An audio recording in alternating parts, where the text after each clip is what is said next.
Hello and welcome back to another Galaxy of Heroes video, and in this one we're just going to be talking about the account a little bit. Conquest has finished this season, another round of GAC is almost up, so we're just going to be discussing how the account is at and what's actually going on in Galaxy of Heroes at the moment. So if you do find yourself enjoying this video, please consider subscribing. It is free and helps the account out so much. So let's quickly first have a look at Conquest. It ends in 4 hours, and I'm only normal Conquest as I'm not at that 4 million GP mark. And we've hit this 300 ticket crate, and that's where I just called it quits for this one, because it was just winding me up after a while with how quick they are and the different like modifiers on the teams. I was only literally just using my CLS team and my Sith Eternal to try and like 2-star each of the things, because I was just struggling and I didn't think it was worth it to go for the 390, and I don't even think I would have been able to reach it. But we get 15 shards of Terran, which is useless to me because I probably won't go for him, and another 10 of the Fury class Interceptor, which again may end up being useless because I can't see myself going for it in the future improving grounds when I do hit that 4 million GP mark. But because I may end up getting Malgus or I may end up getting Cat, but honestly that's a future me problem. I'm not even worried about that yet because I'm like, what, 900k GP off 4 million. It's going to be a long while before we get there, but it is what it is.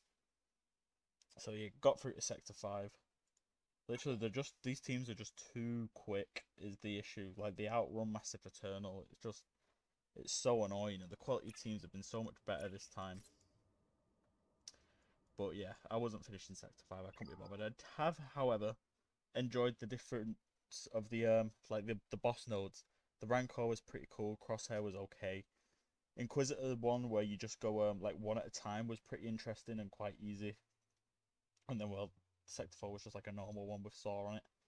I'm pretty sure, if I can remember. But yeah, I may end up just using my last bit of energy now up Quantum Data Cron farming, because I've not really done that at all. I've not even played any of the Data Cron nodes. But enjoyed the boss nodes. Other than that, it was a pain this Conquest, but happy to get some more rewards into the account tonight. So, but what else do we actually get? Yeah, some signal data, some of whatever these things are called, the relic materials, bronzium wirings, and the carbonite. Yep, the carbonite circuit boards, some datacron stuff, a bunch of gear, some of these mod materials. Very nice, The Zetas are probably the most important thing. So yeah, that's Conquest done for another month. It was just a nightmare this time around, to be honest with you. There's no other way of putting it.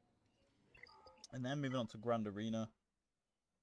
The round 3, I've not done my attack yet, but round 1 was a shocker, I'm pretty sure. If we have a look,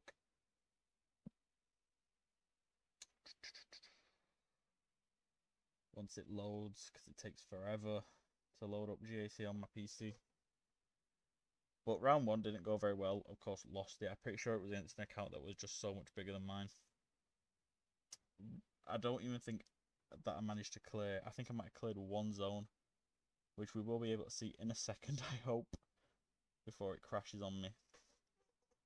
But that's just the problem with GAC. I've been put up right into Bronzium 2 at the moment, which I've jumped straight from Carbonite up there, so I'm just coming up against like 8 million accounts. I did face one like 3.8 million GP account, which which was nice, which was actually my round 2 win. But other than that, it's just been a massacre really, the first round and the third round. And I'm gonna cut the video right here, and once it loads, I'll be right back. Okay, so now we've actually loaded in after a little bit of a restart because my PC is awful. We can see that, yeah, I got battered, cleared one zone. It is what it is. We have a look down here at the bottom zone. A relatively easy wall. The front, I don't even want to talk about it. I struggled with that team. I don't really know how. Which just left me with no teams to clear CLS at the top, so I couldn't break through to ships. But the Palpatine Vader Mara Jade team was easy enough to clear. I've dealt with that team so many times since I started playing that it's just like second nature now. And then the back wall, I tried, but I don't have enough teams. Like my last video, I said I just really did not have enough teams whatsoever. And then onto the second round.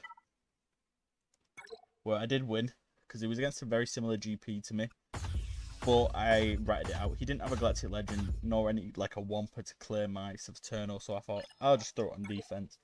It means like I'll get a guaranteed hold on this bottom wall, especially slap a Datacron on there with some extra offense on it, and it just does the trick. Sidious did get taken out, but just Maul and what's it called, Siviternal were fine, you know, on that bottom wall together. And I think my Iden did get a hold. Oh no, Padme got the holds this time, which is very nice. Decided to put it on defense. Now I've got a bit of higher relic levels on the other characters, and you know that what's a charm. And I don't think he attacked my fleet, if I remember correctly. Oh, he did. He took 2 battles and lost them both. Nice. I didn't think my Chimera would get a hold. I brought my Negotiator on offense because he had Malevolence, I'm pretty sure. And I didn't want to struggle with that. So, yeah, the Executrix was just easy to beat with my Negotiator. And then on the ground battles on this round, you know, Padme calm, Geo's even easier, Vader solo, lovely stuff. And then heading to the south walls, the Jedi Knight Revan team, which I had a little bit of an issue with, but again, not too bad. 2-shot it, you know, it's fine. And Bounty Hunters are easy enough to beat, especially at gear 12. And then I think the back wall was not a great setup. Yeah, like these were just like a couple of solos, and then the trade team, I did throw a proper team out. I can't remember what off the top of my head, but we all know how good Traya can be. So because I set this defense for this guy, I was busy the setup day for this round, so I forgot to take my Siviternal off of defense, which I've not done my attack for yet, but so my Siviternal set, but he's also set JML, Siviternal, Jedi Knight, Luke, and Revan, so that is a difficult wall, or an impossible wall, to be honest, to get through. So I'm just praying he doesn't attack, to be honest with you, because that's my only chance of winning this. So chances are I'm getting 1 out of 3 in this round of GAC, which, you know, is fine. It is what it is. Still get crystals at the end of the day. Not as much as I would like, but it's fine. And then what else have we got to talk about today? The extra drops of Rex and Nisa are nice. I've only really been doing the Rex ones. I don't really care about them at the moment to go out of my way to farm it. I'm not going to be farming Endor Leia anytime soon in the future anyway, because I'm going to be starting my Jabba farm relatively soon. Yeah, so it's just no point me going after them. On the Cantina, we're getting some spare drops on that as well. I can't remember off the top of my head what it is. And on the 23rd, the day Ahsoka is released, we're getting that free, off 3 in air quotes, the 8k shard shop currency pack, where you get the guaranteed 330 shards for a character, which is amazing. I have hoarded up my my shard shop currency for that, so I will have the 8k. I'll probably just do a YouTube short on it. So if you are interested in that, drop a subscribe, you know, to keep an eye out for that. Because I don't think it's worth making a full-length video on it. And I don't think the roster has really changed since my last look. Like, C-3PO was the last thing we really added to it, and not been much since, because I've been working down here on my executive farm, you know, getting there. Darth Vader's already where he needs to be, Piet isn't, Bosk is now, which is nice, Boba's almost there, same with Dengar and TIE Fighter Pilot. And just IG now to bring up to gear 13, which shouldn't be too long with the new raid system, got the carry tech I need, so it's just a matter of waiting about really for the raids and a little bit of extra farming. And then the ships, Houndstooth has been done for a while, same with Slave 1, TIE Advanced and TIE Bomber. Just finished my Razor Crest off this morning, which is nice because it's been so long I've been farming that for. So we're just going to be waiting on the IG 2000, which is at 5 stars now. I am refreshing this node every day, so it might be a while until we can get it still, but that's going to be the limiting factor, I would imagine. I should have the characters done before I finish this ship, I would guess. So we're just waiting on the IG 2000 and then for the event to roll around, and we should be able to start unlocking the Executor, which is amazing because I've got the 7-star capital ship and the Executrix.